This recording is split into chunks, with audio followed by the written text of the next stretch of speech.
Olá pessoal da 701, vamos começando aqui uma aula de história, hoje sobre mercantilismo e sistema colonial, né? O que é mercantilismo? Se eu falar para vocês que mercantilismo é um conjunto de medidas econômicas que foram colocadas em prática ao longo do período de transição do feudalismo ao capitalismo, nos séculos XV, XVI, XVII e XVIII, caracterizadas pela rigorosa intervenção do Estado no plano econômico, talvez vocês não entendam, talvez vocês achem difícil, por conta das palavras difíceis, né? Mas eu vou simplificar. Vamos lá.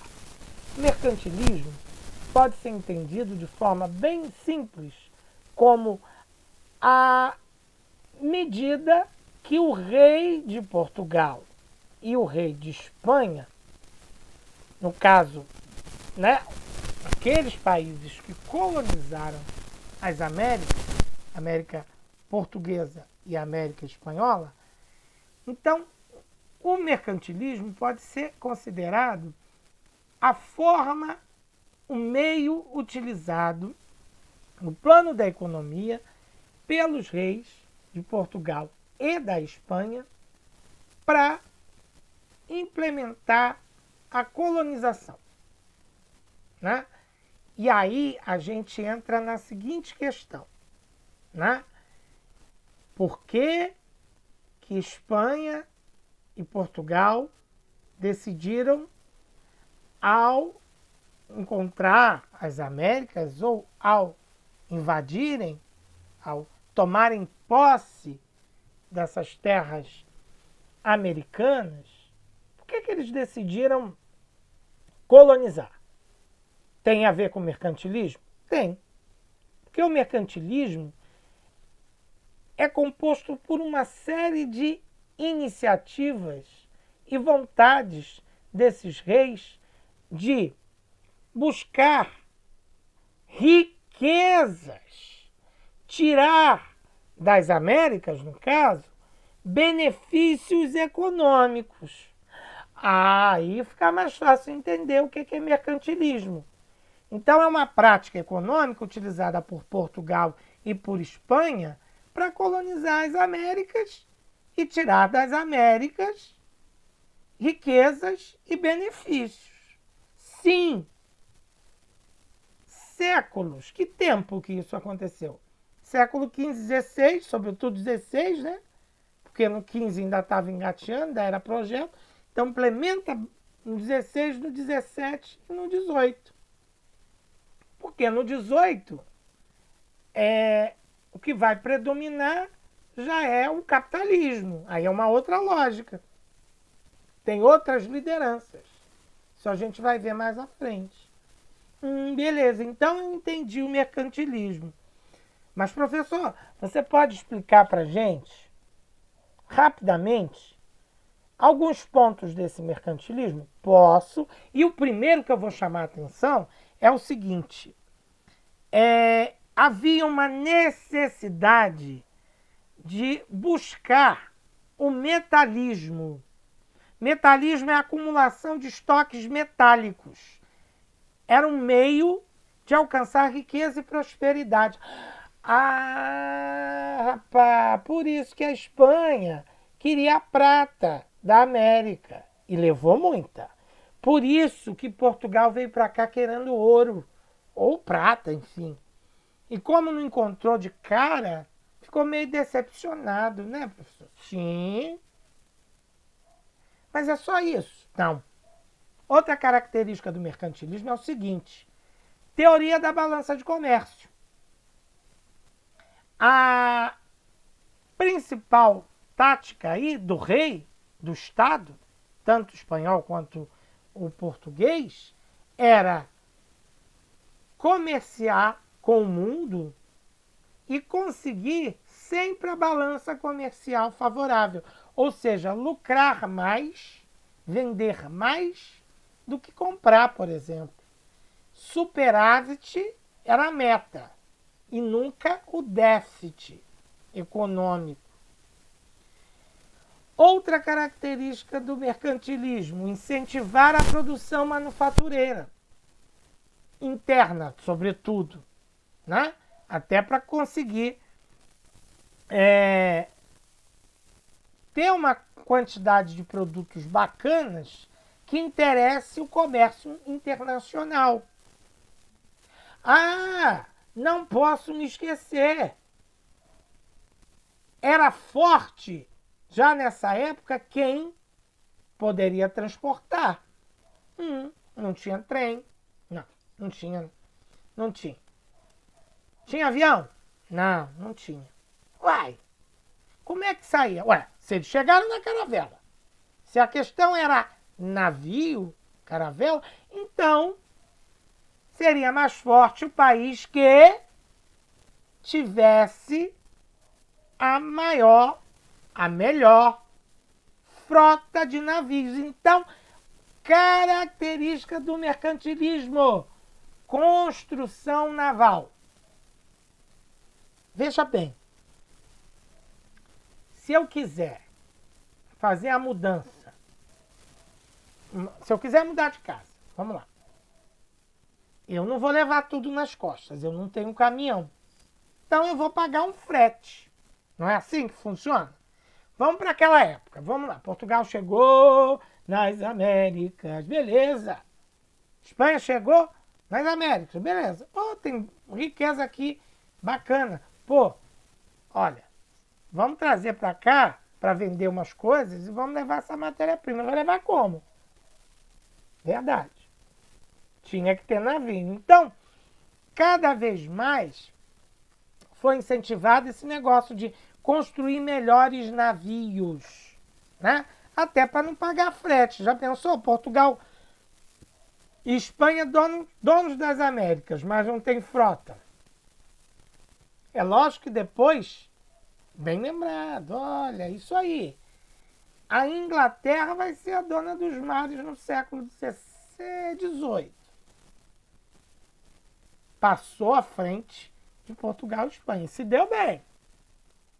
Mas nessa época, todo mundo queria investir mais em transporte naval. Para facilitar a entrada de matéria-prima, para facilitar, inclusive, o quê? No caso de Portugal, era essencial para você ir à África, levar produtos, negociar com a África escravos, ir à Ásia, mas todo mundo queria esses comércios, né? Não tem aquela história de que partiu de Portugal seguindo as Índias, seguindo para as Índias e deu no Brasil? Aí, outra coisa, era preciso aumentar a população. Então, política demográfica favorável. Aumentar a população, né, desses países, mas combater o ócio. Não podiam ficar sem fazer nada. Tinha que ter um incentivo ao trabalho. Protecionismo alfandegário é outra característica.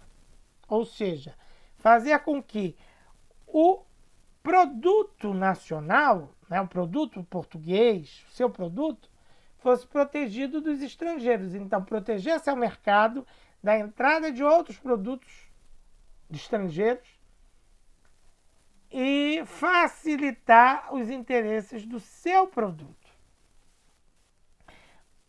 Tem uma chave, aquilo que é fundamental, a política colonialista, um elemento fundamental dentro do mercantilismo, né? Uma vez que através do monopólio, conseguir o monopólio de terras, produtos, comércio, era fundamental, porque o exclusivo garantia grandes lucros de capital mercantil. Isso é fundamental. Vejamos, sistema colonial, mesmo modelo parecido, né? Implementado pela Espanha, na parte espanhola da América, e por Portugal na parte portuguesa, que hoje é o Brasil.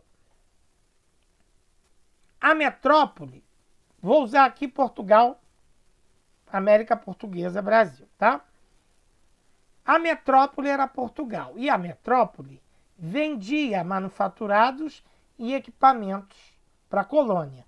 A colônia oferecia gêneros tropicais e metais preciosos. Estabelecia-se um pacto colonial exclusivo.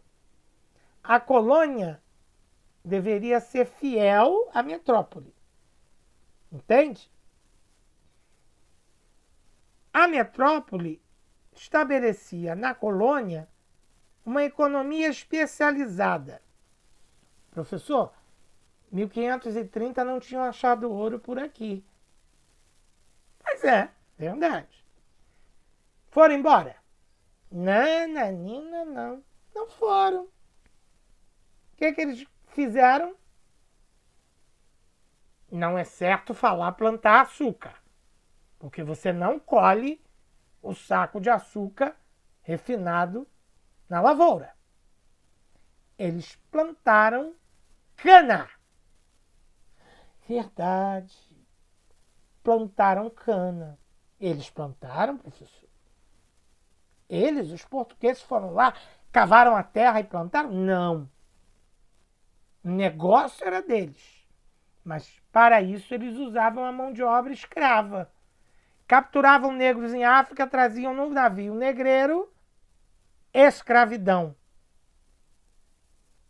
O negro plantava cana, colhia cana, moía a cana. Onde? No engenho. Engenho? O que é engenho? Engenho lembra engenhoca. Engenhoca seria um engenho pequeno. E engenho pequeno, ó, tem um lugar assim em São Gonçalo. Tem engenho do mato, na região oceânica. Será que por esses lugares tinham fazendas onde se plantava cana? Provavelmente. Os escritos históricos sobre Niterói dão a entender exatamente isso. Assim como no Rio tem engenho novo, engenho de dentro. Os nomes das coisas não são à toa. Mas vamos lá. Plantava-se cana, o escravo. Então, a mão de obra escrava, cultivando, a mando do seu dono, um produto. Então, cultura, a cultura da cana.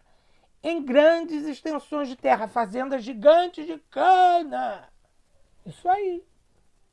Está aí o tripé colonial. Quando vocês ouvirem essas três palavrinhas, monocultura, escravidão e latifúndio, significa o tripé do sistema colonial.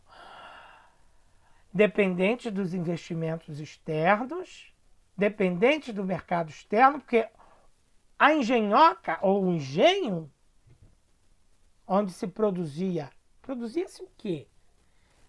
Moía cana, quero ver descer o suco até melar, na pancada doce do ganzá, quero ver, quero ver, quero ver. Exatamente. Como no samba da Imperatriz de 2001. A cana era moída, da cana se extraía algumas coisas, alguns produtos. Da cana se extraía o álcool ou a cachaça. Da cana se extraía, né, através de uma química, né, o melaço. Fabricava-se um torrão. E desse torrão poderia se refinar e virar açúcar. Só que Portugal não investiu muito no refino, não. Né? Quem se dava bem nessa história eram os Países Baixos ou a Holanda, tá? Mas isso é uma outra história que depois a gente vai observar melhor. Ah, e um último detalhe, não pode deixar de falar. A formação de companhias de comércio. É um último ponto sobre o sistema colonial a se observar. Olha, em função da importância do comércio marítimo e da produção colonial, o Estado incentivou a formação de companhias privilegiadas de comércio. Então se dava um monopólio sobre aquele produto para alguém, né? Temos aí um importante ponto da política mercantilista. A dimensão é muito maior do que se imagina. Com as companhias de comércio, cada vez mais foi necessário plantar e para isso precisava cada vez mais de mão de obra. A mão de obra, no caso da América Portuguesa, foi predominante mão de obra negra vinda de África. Tá? Guardem isso. Esse é o desenho do sistema mercantilista clássico. Tá? O mercantilismo vai ganhar outros nomes de acordo com os países. Na Espanha, era chamado de metalismo ou bulionismo. Na França, colbertismo ou industrialismo. Na Inglaterra, era comercialismo. E nos futuros estados alemães, da área da Alemanha, onde hoje é a Alemanha, cameralismo. Tá? Ficaram com dúvidas sobre como funcionava o mercantilismo e o sistema colonial? Se ficaram com dúvidas, podem escrever na plataforma, que eu estou online e explico para vocês. Tá? Quero que vocês leiam a OE, tá? Do 7º ano, do 1º bimestre, na aula número 2. Vai falar aí dessa ideia de encontro, de chegada, né, dos europeus às Américas. Tem a ver com esse assunto que a gente falou hoje. Tá? Eu vou deixar também algumas perguntas. Vocês respondam as perguntas, tirem foto com o celular e anexem na plataforma. Vale um ponto no 2º bimestre e vale frequência, vale carga horária, né? Lembrando que a gente está no sistema aí de ensino ainda à distância, né? Então, não deixem as atividades acumular. A prova, nós vamos fazer uma prova do 2º bimestre, mas ela não é o único mecanismo de nota. Toda aula a gente está fazendo uma atividade que vale nota e presença. Portanto, não deixem de fazer. Tá bom? Eu vou ficando por aqui. Tenham um bom dia, um bom final de semana. Se protejam do coronavírus. Se informem sobre o coronavírus. A pandemia não acabou. Tá bom? Usem máscara e distanciamento. Tá bom? Até a próxima aula. Valeu! Fui!